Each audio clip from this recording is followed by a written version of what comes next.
we have to be mindful of stories that we are believing, most of which, again, are given to us when we're children, and then we just kind of live those out. It's funny, we talk about this a lot, but there's a lot of adults who are leading in organizations and are building families and who are engaging in culture, living out the same stories that they learned when they were in middle school, and they have no clue.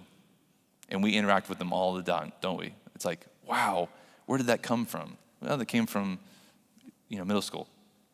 Okay, so let's talk about the role of ritual. We're going to unpack it, why it's so important specifically to the life of a believer, and then we're going to contrast the world or the idea of the secular culture and then the church. First of all, we need to know that we are desiring or loving beings before we are knowing beings. I'll say it again. We, as humans, we are desiring or loving people. We have desires and loves. We aren't just knowing people. The church, however, for many years has said, just make sure people think the right things. Right?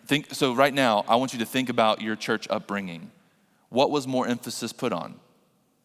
Know the right things. Know the right things. Know that you know, right? Know the right things. And that comes out of an understanding that for them, it was like we are knowing beings. The most important thing when it comes to our faith and our following of Jesus is that we know the right things, theology, scripture. What it misses is that actually, the way we're wired, we are very strongly desiring. We have desires. We have loves. For instance, I know that the speed limit is 55. I know that. But man, I desire to go faster. And how often does your desire win out from what you know? Think about it. How often does your desire trump or win what you know, right? And so now we actually get mad at people who go the speed limit. I get angry at people who go 55 on the dot, right? And how did I get there? Well, because my desire has won out to go faster, 99% of the time. So we have failed to help shape and inform desires of believers.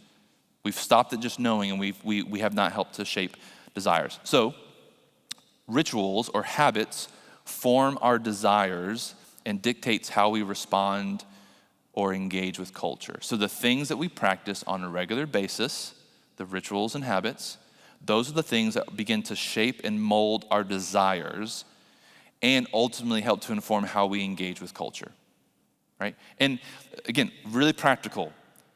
If your ritual every morning is to engage into a certain news outlet, right? Whatever, pick your news outlet, CNN, MSNBC, Fox News. But every morning you engage with this news outlet, right? That is a ritual that will begin to, over time, inform your desires and ultimately how you see what happens in our world and how you engage it. Happens all the time. Without any kind of checks and balances, without any guardrails. It's just like, hey, I engage in this, and it is literally shaping and forming desire before you even realize it. And then you fast forward a year, and you're like, how did they get there? How did they come to that belief? Well, it's because they have practiced this almost religious ritual of watching this particular news outlet. The news isn't bad, but we have to be mindful of how it shapes our desires. So a lot of times our loves and desires are shaped at an unconscious level. We don't even realize it. Most of us do not realize the degree that our desires and our worldview are being shaped on this kind of sub or unconscious level. Everyone practices daily habits and rituals. The question is, how are these shaping your desires and loves?